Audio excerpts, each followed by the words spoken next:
Istanbul, a city of approximately 10 million people, historically known as Constantinople, it is Turkey's cultural and economic center. It is the only metropolitan area in the world which is situated on two continents. The city on 7 hills, represented by 7 mosques, one on the top of each hill. Istanbul was a stopover on our trip to Bodrum, Turkey, home of slow food Bodrum.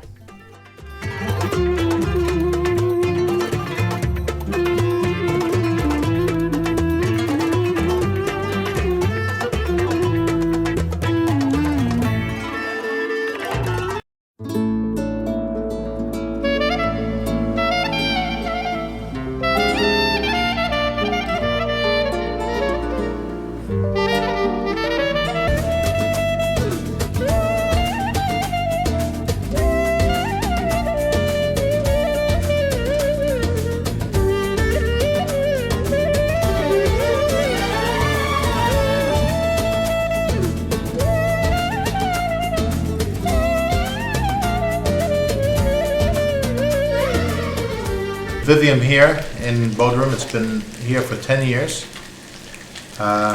Generally about the same amount of membership, about 50 to 60 members.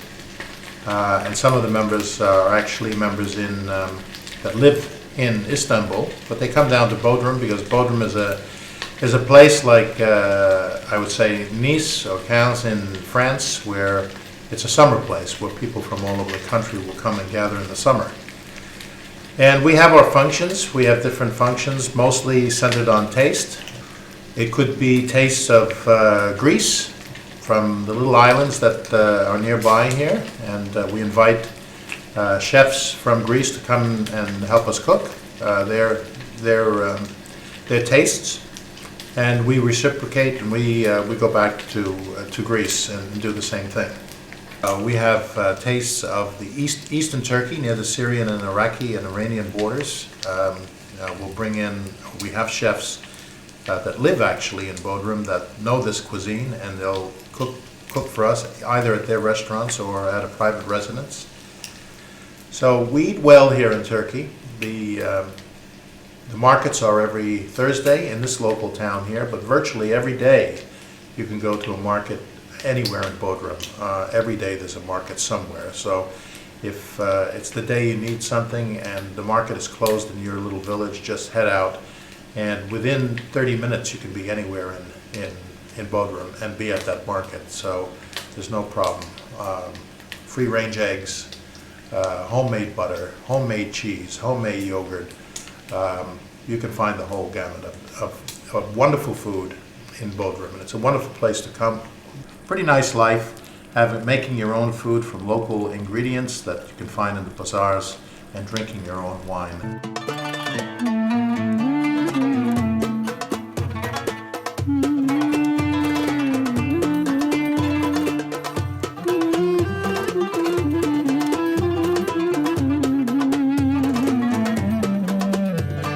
The area here was actually part catacombs. And burial grounds. So you can see the holes where they would bury the dead in those holes in those rocks over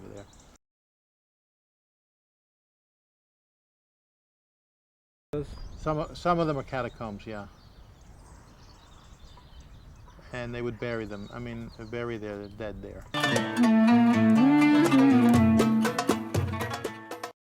That's the vineyard.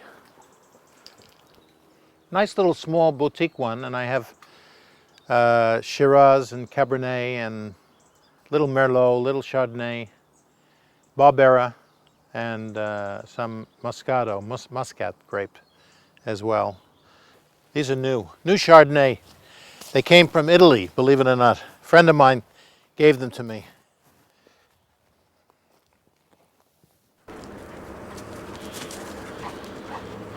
Here's a little bit of a taste treat for you.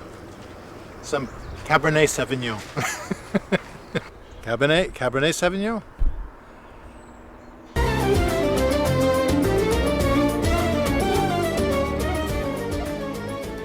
Took more than 2 years to build the house. It's all stone. The walls are 50 centimeters thick. And we had 15 people living in the garden in a tent for 2 years. So it was quite a job to do this. We have big parties here. 50, 100. Nice. Those are nice old ones. That one there is probably Greek. So these are original. 17th century, maybe, something like that.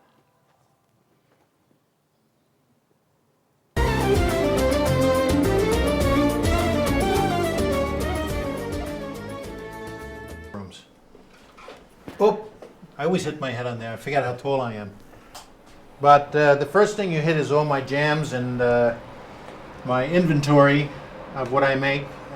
Pickles and Sicilian aubergine and plum conserve and pear and whatever's in the garden. I make jams and things like that. So I always have that. Then you come down here and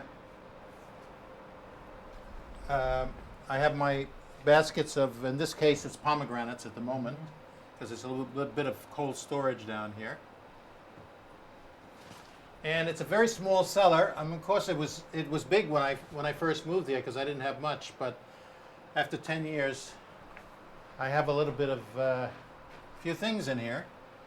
I have my wine that I get by going overseas or going to Greece and buying it, and some of it I brought when I came here. I have some nice old vintage wine here. But a lot of it is my own wine. There's double stacks of wine here and there of my own wine. This is all Shiraz, that's 300 liters. Cabernet Sauvignon, Barbera, Moscato. And I'm even making 20 liters in that little bidon right there, 20 liters of the old natural grapes that you find growing wild around here that the first people who made wine would have used this grape. Here and being by myself and just putting labels on things and tasting and blending and deciding what I'm going to do next, et cetera, et cetera. So this is one of my favorite rooms. But this is an eating room. So when I'm through with this and I feel a little bit despondent, I'll show you the real room that I like to go in. We'll go there now. Yeah, so we're upstairs now, and after having my fill of the wine cellar, this is my real favorite spot to come. When we first came here and we were building this house, we bought about 10 of these antique doors. This one's made out of walnut. It comes from the Black Sea. Beautiful, beautiful, beautiful, all antique doors, 19th century. And you come in here, and here is my hammam. Pleasure to be in.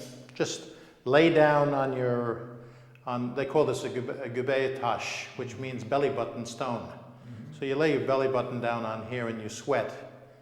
And then you proceed to sit by the, what they call a kurna, K-U-R-N-A. All of these are antique, they're all old pieces. And you sit here and douse yourself with some water, like that. Well, ceiling is done by the same architect. Typical dome, except it's done in, as I say, in a Byzantine style with old bricks. Very beautiful design, herringbone pattern, colored glass. See the effect that you get of the hammam, and it's quite dramatic, actually. So as the sun tracks? As the sun tracks, you get different lights all over this room. So depending on what time you come in here, you have it's a different painting every day. So now you've seen my favorite room.